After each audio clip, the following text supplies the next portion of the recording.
Welcome to our house. This is the Screenplay Podcast. I'm your host, Evan Grenis, and with me as always, a PGA Tour champion, Andrew Novak. Yo, what's up? We have made it. We are down to our last two teams. We have one weekend of football left for a very long time. It's actually not this weekend, but next weekend. But we have one game left before we gotta wait 6 months for football to come back. So we got a lot to talk about. Coach hires, some interesting ones there. So we'll get into all of it. Please check us out on YouTube at Screenplay_podcast. Like and subscribe. We are on socials at Screenplay_podcast. You can also check out our website, thescreenplaypodcast.com. On there, you can find our picks of the week, guest list, merch, and more. New episodes every Wednesday, 8 a.m., wherever you stream podcasts. Andrew just hinted at it. Few coach hirings this week. We're going to get into it. Super Bowl is set. My Patriots, obviously, based on all the stuff I'm wearing, got my The wall has grown as the year has gone on. With each win, you just add something. I got my Drake May in the snow poster set behind me. Got it up one day after it happened. Thank you, CVS Minute Photo, for that. Patriots versus Seahawks. But first, let's get into just a little golf talk. You're on your second event of a 5-week stretch out there on the West Coast. Last week didn't go how you planned, but that Amex event, I mean, it's kind of always been a tough one for you, I'm going to be honest. Yeah, I missed the cut, but that's the best I've ever done there. So, but the good depends on news how you look is, at it. the good news is we're going to a course this week that you have some good history on. You're playing the Farmers Insurance Open out there at Torrey Pines. Last year, Farmers Insurance Open, third place, -6. And then the Genesis Invitational, it was relocated to Torrey Pines due to, I believe it was wildfires. They played that at Torrey as well. You finished tied 13th at -4. Two top 15 finishes out there at Torrey last year. We're going to a course you like this week. How you feeling about Torrey and the Farmers Insurance Open this week? Yeah, we've got some absolutely gorgeous weather this week, so it's perfect conditions. I think you can go ahead and expect a winning score a little bit better than 8 under, which won it here last year. But we've got a perfect week of golf lined up. So definitely excited and ready to play Torrey Pines. Of course, it's been pretty good to me in the past. One of the big storylines this week, Brooks Koepka back on the PGA Tour. This is going to be his first event back. How's the buzz among the players talking about it? What's your feel on it? Yeah, it was a little weird when on Monday you've got a train of about 30 people, media, cameras following one guy just to go hit balls on a driving range on a Monday. Definitely a little different. It doesn't really change anything for us. I do think he's going to be dealing with that for probably a little bit. I'm sure he's going to get probably some heckling as well at Waste Management next week. So, a little tough for him, and I'm a little bit glad I'm not playing with him and paired with him the first week because I know it's going to be a bit crazy, but it is cool to have him back. All right, so you had some success out there at Torrey last year. We just mentioned it. You said gorgeous conditions. What's going to be the key to success? How do you get around Torrey with some low scores? Yeah, the rough is nasty, and you can't miss some bad spots around the green. So I do feel Torrey is very much it's crazy because you see Torrey, it's like 7,500 yards, crazy long golf course, but I do think you have to plot your way around the course properly because you can't miss in certain spots.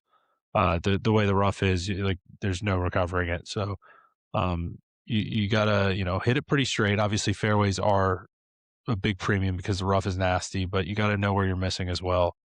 Greens have quite a bit of slope to them, so you got to leave shots in certain spots to certain pins. And I really like Torrey because you have to be in control and you have to know what you're doing going into it because the course will eat you alive if you're a little bit off.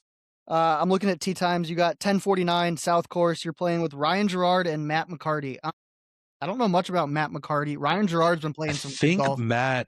I'm pretty sure Matt's a Seahawks fan. I'm not gonna 100% say that, but I do think Matt's a Seahawks fan, so we might be talking some of that. All right, yeah. 1049 South Course and 932 round 2 on the North Course. So good luck this week at Torrey. Let's get into some football talk. AFC Championship, Pats defeat the Broncos 10-7. Beginning of this game, 27 degrees, clear conditions, 3% chance of flurries. What a great day in Denver. By the beginning of the fourth quarter, though, 6 inches of snow on the ground. Kicking field goals became basically impossible. I'll be the first one to say I'm a Patriots fan. When I saw that weather came in, I was like, this can only help us. Like, I'm really enjoying this weather, keeping it low scoring. Jarrett Stidham's not gonna be able to throw the ball downfield as much. I thought it was great game. Obviously, Pats take the W here. What did you see out of this wild weather game from Mile High? Yeah, it was crazy. That's about as fast as I've seen one turn. Second quarter ended, it went for halftime, and you pretty much come out of half. It's like, well, wait a minute, where did this game move? Like in the 20 minutes, that we had halftime. But uh, I thought that the weather made it very fitting. I think this team or this game always felt like a little bit of an uglier game to me because I didn't really think either team was going to be able to run the ball super successfully. Both defenses were really strong, and the weather leaned into that even more. you know, Possessions were a little bit at a premium because, it turned into a bit of a punting battle. And obviously the wind direction being one way on the field made it very, advantageous to have, in the third quarter, one team was going to have an advantage, fourth quarter, the other team was going to have it because you get the wind. So it definitely kind of made that a bit of a strategy play. But at the end of the day, after those first couple quarters, nobody was really able to get anything functional done on offense, and the kicking game was a complete mess for both teams. One of the things everyone wants to talk about this week is Sean Payton's play calling. So they're up 7-0. It's Yeah, still the first half. I believe they're on like the 13, 14, 15 yard line there. They got a yeah, 4th and 1. They decide to go for it. They obviously don't get it. Uh, Seeing the Broncos try to go for that, I was kind of pumped. I was like, I don't think they're gonna put. yeah, I don't think that they're gonna get this. Patriots have a good run D here. They had the outsides blocked. With Bo Nix, I think it's a good play with Jarrett Stidham, your backup quarterback, going for it. I was kind of pumped to see them go for it because I had a good feeling that the Patriots were gonna stop it. I believe if they kick the field goal, they go up 10-0. That gives them an 87% chance of winning the game. In the championship style game, being up 10-0.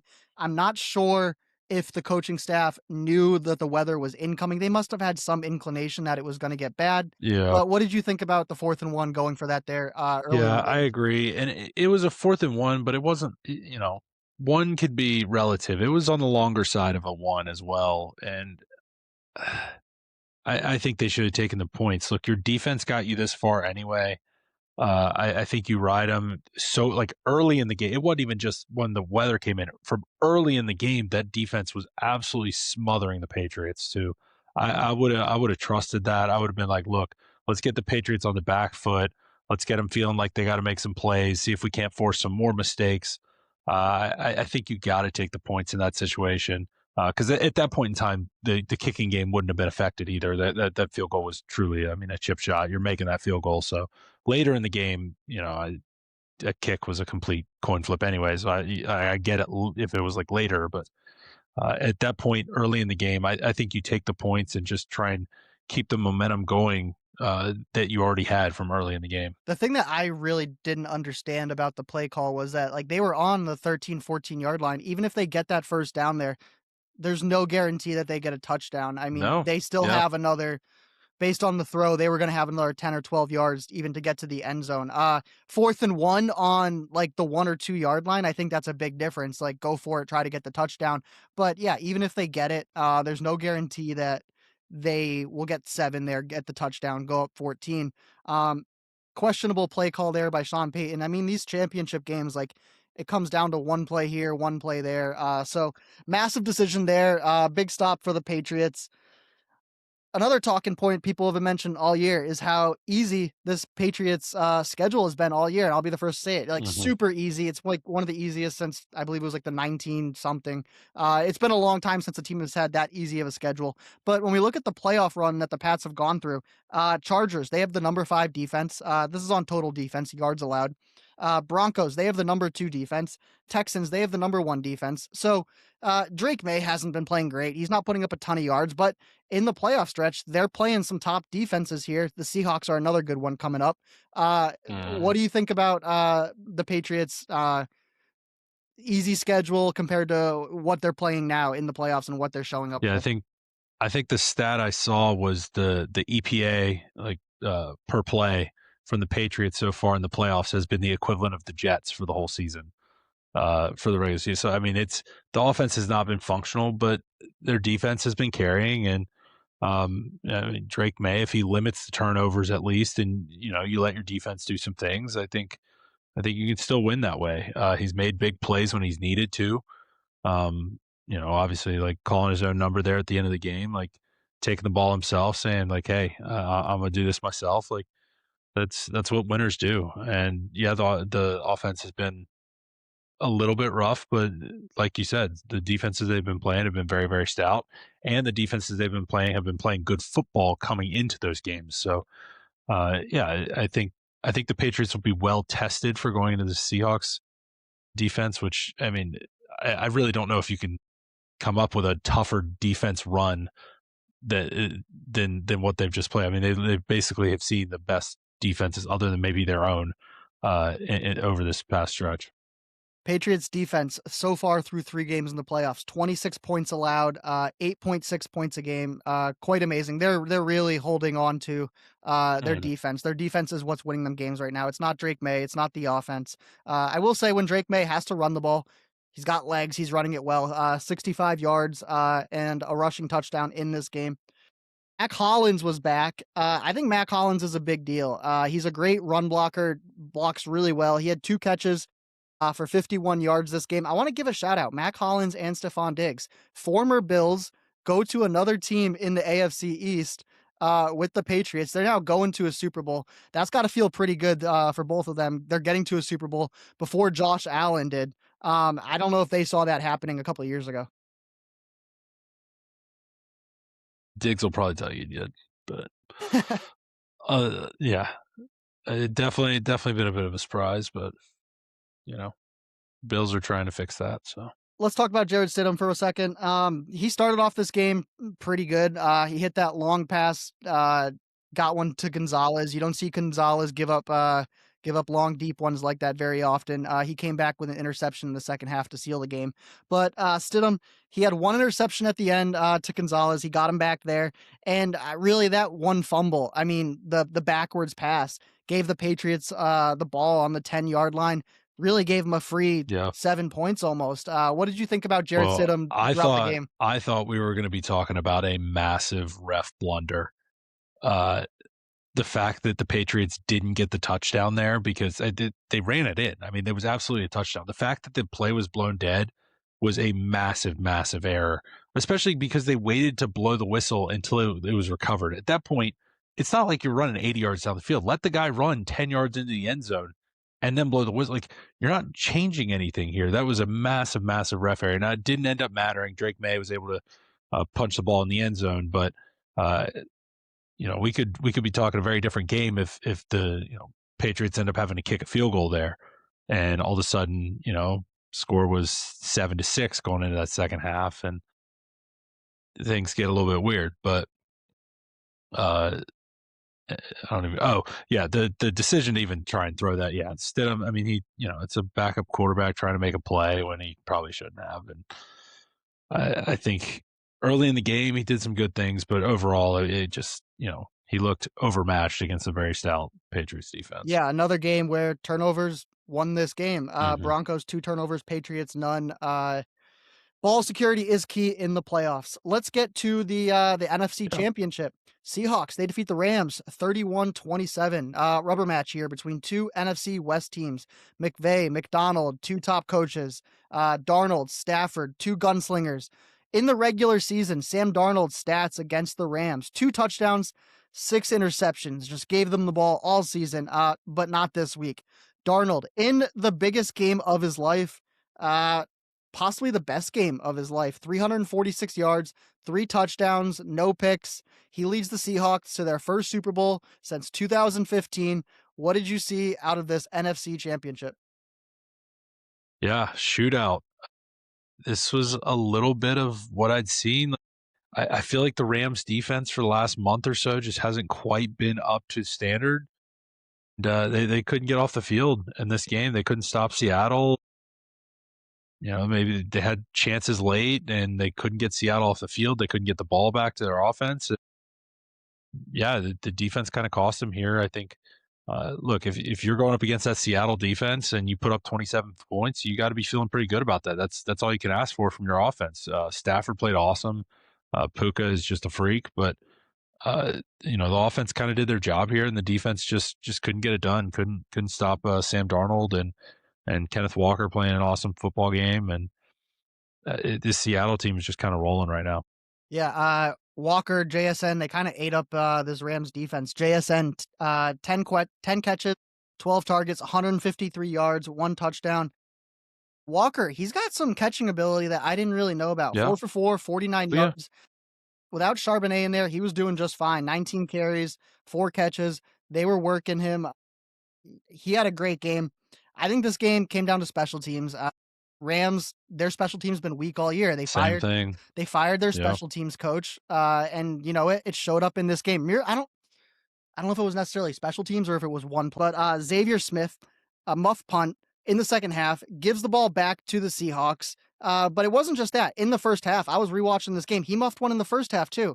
He hmm hopped back on it. They kept It possession, was that but was a lucky bounce too, because that if that bounces away from him at all, that Seahawks player hits him, that would have been probably a Seahawks ball as well. So absolutely. So McVay yeah. takes him out of the game. He puts Kyron Williams in there for the rest of the game. hmm Xavier Smith, undrafted player out of Florida A&M. Next season, he's an unrestricted free agent. I cannot imagine any scenario in the world where he's back on the Rams and McVay trusts him to be on the field. I'm just going to, in a couple months, I'm going to see where that guy is, see what team he's on, see if he's in the league still, because those two plays right there, absolutely brutal. Let's go to another fourth down play call. So we talked about it with the Patriots game. Let's talk about it with this game. 5 minutes left in the game. The score's 31-27. Rams have a fourth down inside the 10-yard line. They go for it. I hated this play call. I think I texted you and Taco. I was like, take the freaking points. hmm Go down 1. You still have a couple timeouts left. You got 5 minutes left. You still got a shot. So they go for it. They don't get it. They're down 4. Seahawks actually run the clock out on their next drive, so it may not have mattered. Kenneth Walker with an amazing first down catch, picked up like 20 extra yards on that play. They keep it moving. What did you think about that fourth down play call? Sean McVay going for it instead of taking the points there. Yeah, in my eyes, it's a little bit of a lose-lose because really, like, so you say you go for it, you get the first down, you go score the touchdown, great, you're up 3 points, and the Seahawks have 4 minutes. Nothing about what your defense has done is telling me that if the Seahawks have four downs the whole way down the field, that you're stopping them. At a minimum, you're looking at overtime because they're kicking a field goal. Most likely, I see the Seahawks scoring a touchdown on that drive. They have plenty of time.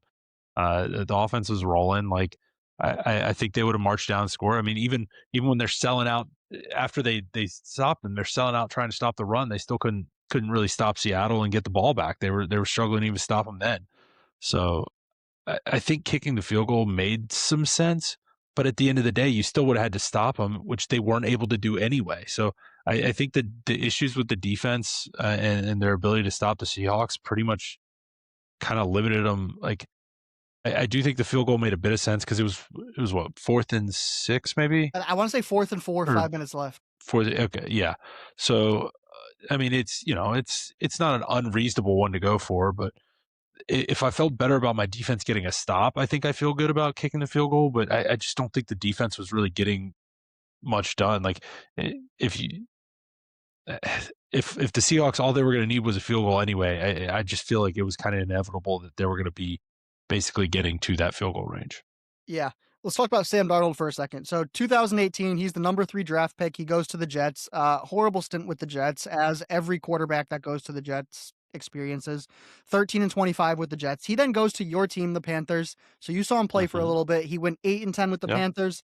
Had a stint with the 49ers. Obviously, we saw him with the Vikings last year, put up 14 wins, and with the Seahawks right now, 16-3. So Darnold has gone from the best player in college, top draft pick to thrown away in the trash and now back to the top again. What do you think of Darnold? Where do you put him, like, in the quarterback rankings? Like, where do yeah, you see Darnold in the yeah. NFL? It's cool to see. I thought he was a solid player for the Panthers. I didn't think he was anything great, but he was also when he was with the Panthers, it was like worst case scenario. I'm pretty sure that was the Matt Rule years, so or Matt Rule maybe even into Frank Reich. either way, he did not have anything around him offensively. He was kind of making it work. Honestly, when he was with the Panthers was the first time I really saw him start using his legs at times. I thought he did a pretty good job extending plays when he was with the Panthers, and um, I feel like if the Panthers had Sam Darnold with Dave Canales, with some of the weapons we have now, with our offensive line actually improved, I think the Panthers actually could be having some success as well.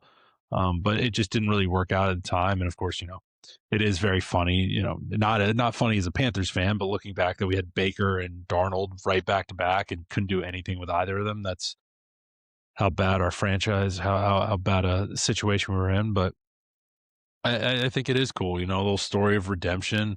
Um, I think it's very fitting that like you mentioned, it's the Jets, and uh, I think I saw a tweet or somebody was saying, uh, if Darnold prevents the Patriots from winning another Super Bowl, then he was absolutely worth the third overall pick or whatever they spent on him. So I I saw that. Yeah. I think This is all the more reason I, for Dante Moore to go back to Oregon. Oregon. He can, yeah, see what no, Sam Darnold did. And he's like, I cannot take that same look, path. any quarterback that goes to the Jets and ends up flopping, it's unfair to count him out. And It almost makes Darnold me is proving question. It that almost makes me wonder, like, how good is Zach Wilson? Like, is Zach Wilson a okay quarterback in the NFL, or like? you know what? Send him to Minnesota. Let Kevin O'Connell work on him a little bit, Yeah, and yeah. and we'll see. Yeah, I don't doubt that Zach Wilson can probably play a little bit, but I don't know.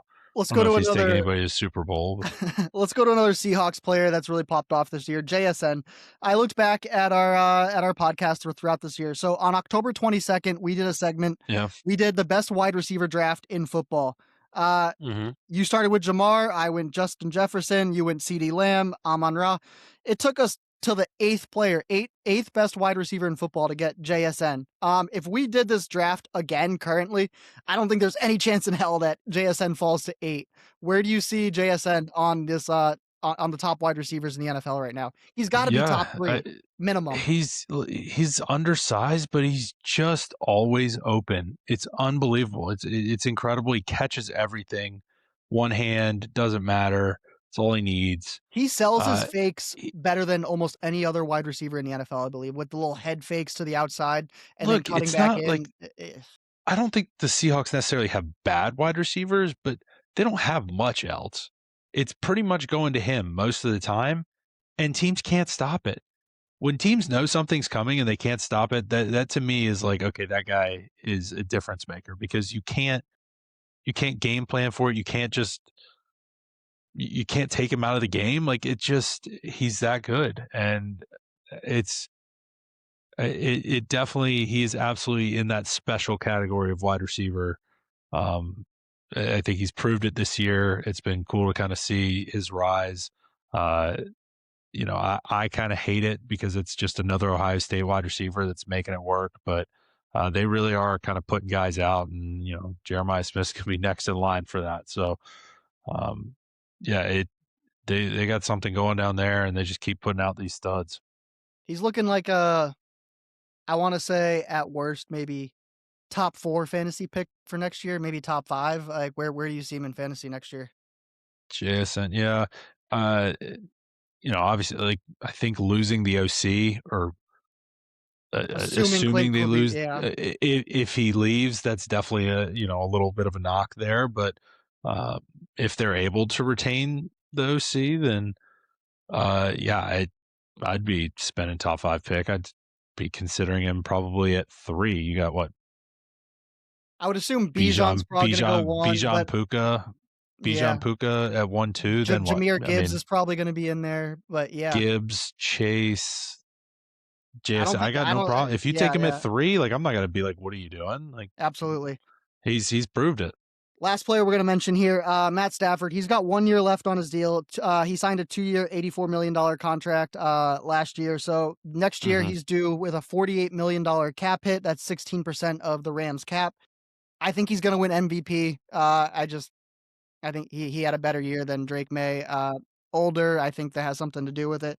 What would you do with Stafford? I don't think he's going to want to be a lame duck quarterback on 1 year deal. I think they're going to have to like restructure it, do something. What are you willing to pay Stafford? Because honestly, $48 million cap hit, Stafford MVP. It's kind of team friendly. I don't think he's going to be so Yeah. team friendly with this next deal. So, what would you do with Stafford if he says, "I want to come back, but I want a new deal"? Yeah, it kind of depends on what he wants. Stafford could go the route where he's like, "Hey, I don't mind if you just pay me the 40 and I want to win." Maybe I could see Stafford going the Brady route a little bit. He's, unfortunately for Stafford, he did a lot of losing in his career. Not necessarily his fault, but he did a lot of losing. So I think he's enjoyed having some better seasons, and I mean, it's definitely showed with his play. I don't think there's any reason that he can't continue this kind of level of play going forward. Um, so yeah, if he wants more, I think you pay him more, but I also wouldn't be super surprised if he was cool being somewhat on the team friendly side and making sure he's got some of his guys around him. Being an immobile quarterback and not running, I mean, I think he can play for another 3 or 4 years as long his arm looks good. Like he's not running anyway. So yeah, if you want to sign him to like another, I don't think they're gonna give him 3 years, but I think he might ask for No, something and like that's that. kind of You know yeah, what I mean? Like, I yeah, think, like, they wanna give him probably a 2 year contract. He'll probably be looking for, like, a 3 is my guess, so that'll be interesting to see what they do in the offseason. I if I'm McVay and if I'm the Rams, I'm like, "We got 2 first round picks, we're not taking a quarterback, there's no one here we want. Let's freaking load up this draft, take some good players, and run it back next year and see if we can do it." Because I see no reason why the Rams can't put themselves back into this spot next year. All yeah, right. absolutely. Let's get to some talking points. Coach hire this week. We'll start off with the big one. Mike McCarthy goes to the Steelers. Pittsburgh guy, right off the bat. What's your feeling on this hire? Yeah, so you have a coach who has done very well for a long time at an organization, and the big knock is that he doesn't win in the playoffs. Wins in the regular season, doesn't win in the playoffs.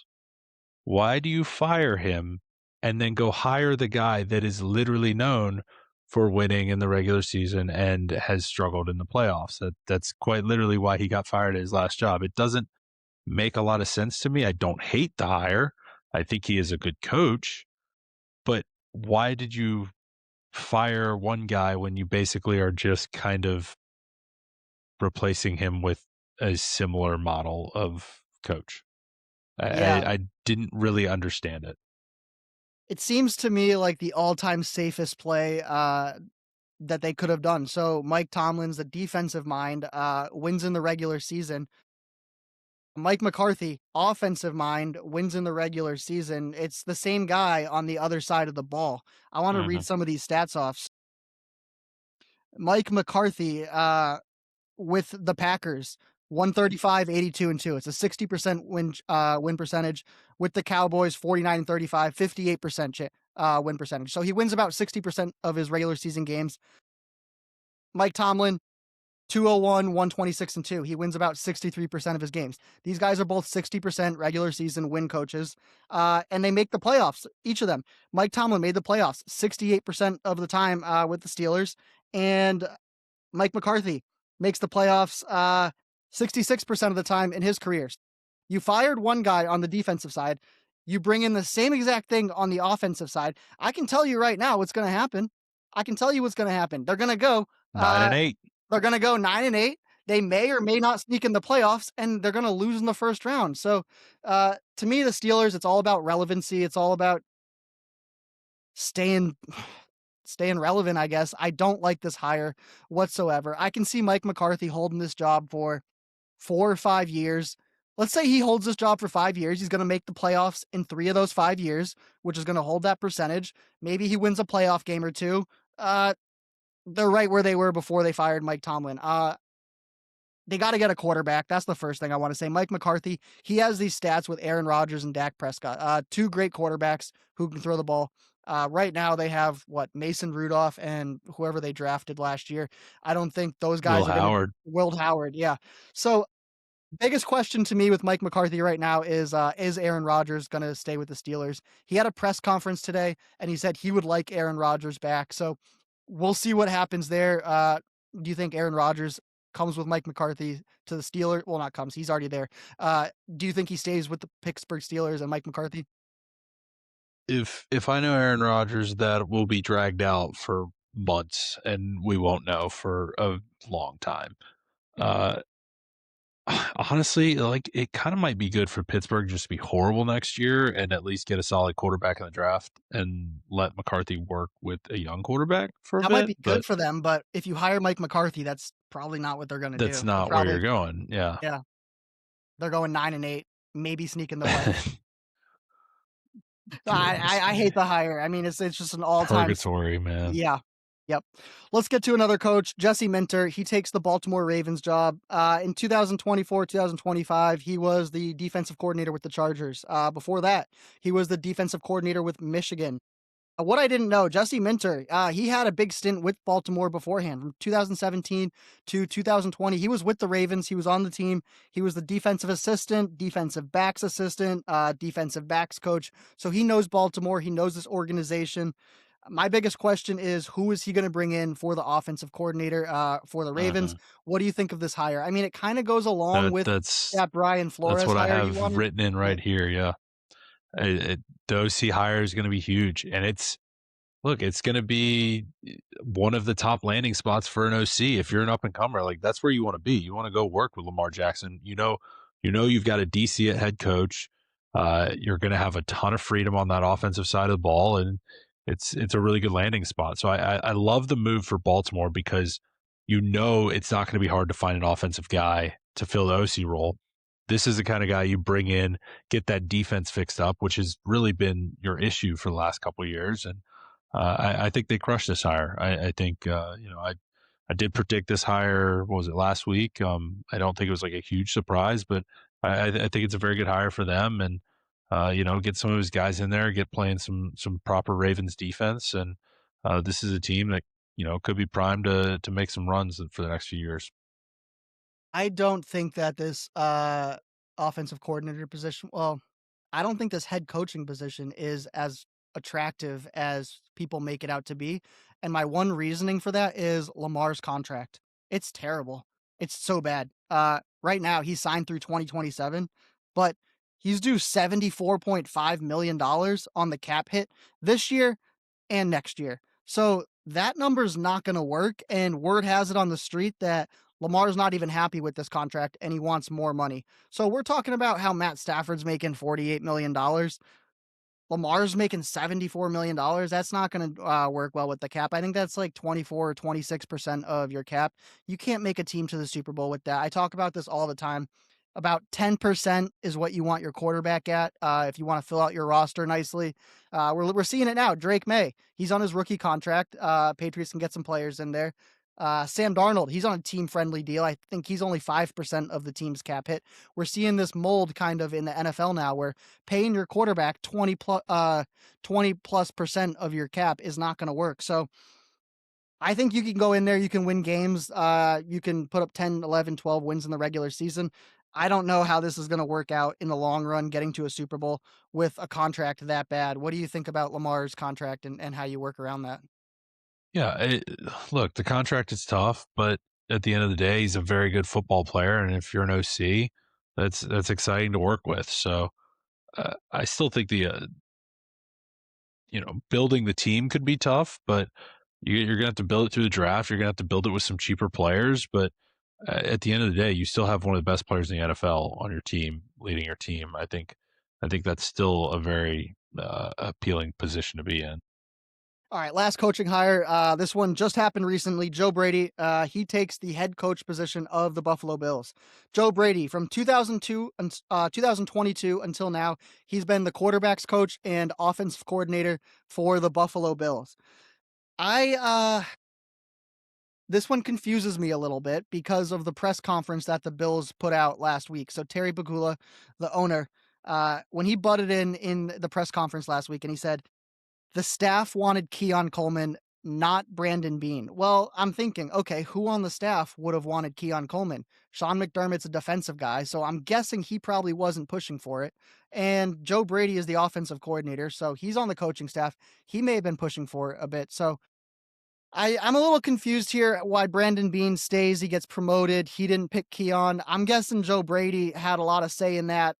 They promote Joe Brady to the head coach now. Questionable call. We're gonna see how it works out. I'm not sure. Well, as a Patriots fan, I kind of like this hire. I think it keeps the Bills right where they're at, and doesn't push them over the edge. What do you think about this hire? Yeah, like you had said about the Ravens, I'm wondering if that press conference they did last week scared off some of the potential suitors for that job. I wonder if people were like, I don't know if I want to work with these guys. This seems like they're willing to throw anybody under the bus at any time.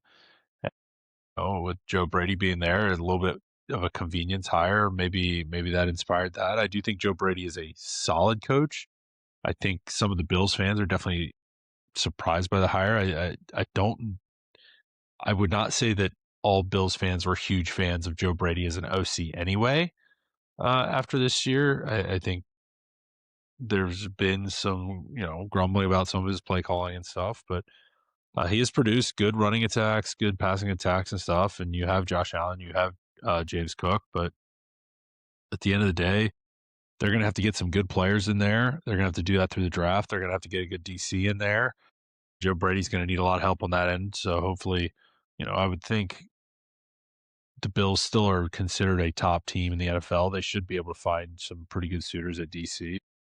Uh, this is a team that right now, in my opinion, yes, the coach is important, but really the GM is going to have to get some stuff done here. They're going to have to start hitting in the draft. You're going to have to start getting some players to help boost that overall talent level of his team because Josh Allen can't just do it. Let's say the Bills go 11-7 the next 2 years. They make the playoffs, and they have a similar thing, second round exit. I mean, the AFC is going to be stronger. We're going to have Lamar, Mm-hmm. Burrow, Mahomes back. Let's say the next 2 years, they kind of have a similar result. They go 11-7, make the playoffs, second round exit. Like, what are the fans going to do? What's the owner going to do? Like, you might just push Joe Brady out again in 2 years when you're seeing the same thing. Yeah, I mean, I talked about last week. I really do think the Bills are wasting time with a GM that's just not getting it done. I don't know why he continues to get promoted or hang around, but you're wasting a valuable window right now. You don't have Josh Allen forever, and uh, I think this is probably a hire that will make Josh happy because it's somebody he's comfortable with, somebody he's been working with for a while, but um, they definitely need to improve that roster. All right. Let's call this topic one off season away. So 2024 Patriots, they go 4-13, last in the AFC East. One off season, they fix it. They get Vrabel. They have the most off season spending in the entire league. They have a decent draft. They turn 4-13 into 14-3. So what teams this offseason are just one off season away from turning their franchise around and doing something like the Patriots are doing this year? Yeah, the one that stands out to me right now is the New York Giants. They're in a division that I think is somewhat open right now, which it hasn't been for a bit. Washington, I think, will bounce back a bit. Dallas, I'm still not really sure what they got going on over there. Philly seems to be in a little bit of turmoil. You just went out, got Harbaugh. I think you have good pieces on this offensive side of the ball. Got smoked with injuries this year, but you get some guys back healthy. I think the lines are in good spots. I think defense has some solid pieces. You have really solid. You were terrible this year, so you have some solid draft capital. You got some money to spend. Uh, actually, the Giants don't have a ton of cap. No, they Do don't. they? I But think but I think with Giants them, don't have a ton of cap, but they have good draft capital. They're I think it's an intriguing spot to be right now. I really do think the Giants are very, very much in a good spot for a nice little bounce back next year. And after finishing fourth in the division, they should have a little bit softer schedule going for next year because the way NFL scheduling works. I do like where the Giants are at. And then my one other one, I don't think that they're like a Super Bowl contender or anything next year, but another team with a bad division that I really believe in the coaching staff there is New Orleans Saints. They really turned it on at the end of this year. That division, the NFC South, is a complete mess. Like if you told me the Saints went 10-7 next year and Tyler Shook took another little step and they really look solid and Kellen Moore got them cooking, I'd be like, okay, that kind of makes sense. I mean, they're playing some bad teams, and yeah, I think New Orleans could take a nice little step forward next year as well. I'm going to throw one other team in there. Same division. I was looking through this. I think the Falcons really could take a step in the right direction this offseason. I mean, you get Stefanski in there. I have a feeling that him and Kirk are going to work really well together next year. Like, Kirk resurgence year, still on a big contract. They get the draft right. They get the use of Bijan right. You got Drake London.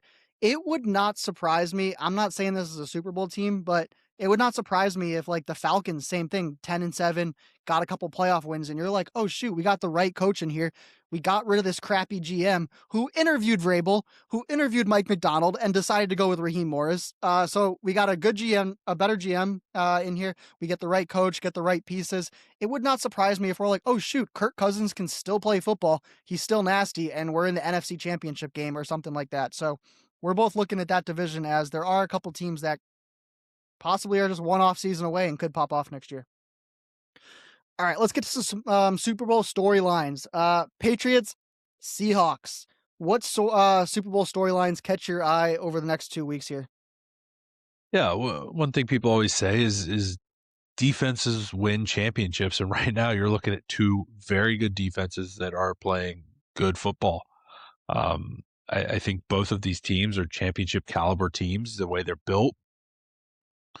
Um, and I'll be very interested to see, how much these defenses limit these offenses. Like, I would not be surprised if this is a very low scoring game, if this comes down to a kind of slugfest where it's, a couple big plays really, really make the game, whether that's turnovers or honestly, in my opinion, I would look towards special teams in this game.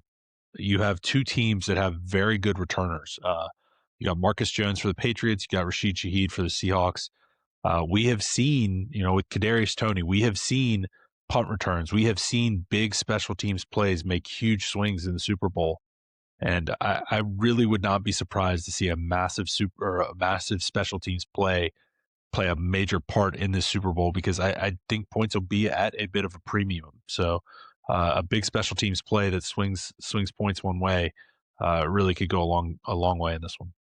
I agree. Two good defensive teams right now who are playing at their best on the defensive side. I was thinking in my head, like, I could see like 2017, like somewhat low score. And I'm looking at the line right now. Line's 45.5. That seems like a lot. It does seem high. Seems like a lot. We'll talk more about lines next week. For me, a couple of the storylines I'm looking forward to. I think over the next 2 weeks, we're going to see a lot of 2015 replays, Super Bowl, Seahawks, Mhm. Patriots, just what's that, 10 years ago, 11 years ago. I think Sam Darnold is going to be a massive storyline over the next couple of weeks. He's been known to be a gunslinger. He throws interceptions. This season, he has not gone 3 straight games without an interception until this stretch. Week 18, these 2 playoff games. He typically doesn't go 3 games in a row without throwing an interception. And right now, he's at 3 games in a row without an interception. So I don't know if he can make it a 4th game in a row. I think that's going to be an interesting storyline. Listen, if Sam Darnold goes, Get that Christian Gonzalez prop in. if uh, if Darnold goes 300 yards, 3 touchdowns, no picks, like that's winning him a It's Super Bowl. over. I don't Yeah. see it happening. I don't see that happening at all. We'll see. I think no picks for Darnold is a Seahawks victory. I think you can start getting 1-2 picks that turns it to the Patriots. The other line I'm really kind of concerned with is I want to be honest, like Will Campbell, I love him. I love the draft pick. I Yeah. loved how he played all season.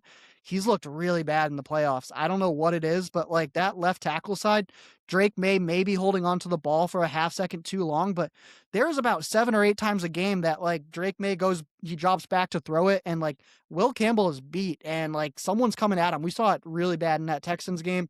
I saw it a couple times again this week. if Will Campbell continues letting up pressure on that blind side with this Seahawks D, that's going to be an issue. So that's going to have to get shored up over practice over the next 2 weeks. I don't know what they're going to have to do there, but I'm not a fan of how he's playing over the past 3 weeks. Yeah, and Drake May has shown he will fumble the football. So if you can get some pressure on that backside, I'm sure the Seahawks will be looking to do that. It's a very opportunistic defense. Opportunity there for some big swings in the game. All right, a couple other smaller talking points here. We're not going to spend a ton of time on, but Pro Football Hall of Fame. You mentioned to this before the podcast. Bill Belichick did not get first ballot Hall of Fame inductee. Just I don't know, 6 Super Bowl rings, 28-3, greatest coach of all time. What more would he have had to do to become first ballot Hall? Maybe not go to Yeah. UNC. I don't know. Like, The only thing that makes sense to me is whoever was voting has basically held this against him, having a 25-year-old girlfriend and going to UNC and flopping. But at the end of the day, like uh, if he does not get first ballot Hall of Fame, what could a coach possibly do in the future to ever be a first ballot? Like you can't have another coach be a first ballot Hall of Famer. Like you have now set a precedent that it can't be done because I don't get like Andy Reid. You're not getting in. Like, well, Andy Reid doesn't have more rings than Belichick. He hadn't done more than what Bill Belichick did. Like, he can't be a first ballot Hall of Famer now. So, I saw that and that was crazy to me. I mean, that's the greatest of all time coach basically in the NFL. Um, it's I mean I know the last couple of years have been rough, but that is definitely shocking to see. yeah, there's no doubt the last couple of years have taken a hit on his resume, especially with Brady going to Tampa and then winning a Super Bowl immediately. But still, 6 Super Mhm. Bowl rings, greatest coach of all time. Absolute flop there out of whoever's doing the voting. The other quick story I want to hit on is Shedeur Pro Bowl. So I just don't. I mean, I don't know if this is like an Instagram follower thing. I don't know like how Trevor Lawrence was in the MVP voting this year, didn't make the Pro Bowl. Shedeur makes the Pro Bowl. Is there like an application online? Like we should just go apply for the Pro Bowl. I mean, I might be able to kick some 30-yard field goals or something. I don't know. Like you're on the PGA tour. Maybe what was that? 2 wins last year? 3 wins kind of last year. Like that might get you in the Pro Bowl. I'm not sure. So we're gonna have to check that out. See see how Yeah, that's happening. straight fan vote can do some magical things, I guess. What I think would be hilarious, and I don't I assume this is not in the contract or anything, but if there was like some way where in his contract it was like he gets paid more because he made a Pro Bowl or something, and now like the Browns are stuck paying a guy more money because he got in the Pro Bowl completely for no reason other than he got voted in by the fans. Like opposing fans start finding stuff out about that and start just like voting guys in to mess up cap space. But like, Yeah, no, it's official, everyone. The Pro Bowl means nothing. I don't even know how many games Shedeur started, 5 or 6, and he had more interceptions than touchdowns. It's just, I mean, I thought it was funny a couple of years ago when I think was it the Ravens backup quarterback got Pro Bowl? yeah, Tyler Huntley got Yeah, it, but that was a little bit different situation. I think because they had the initial.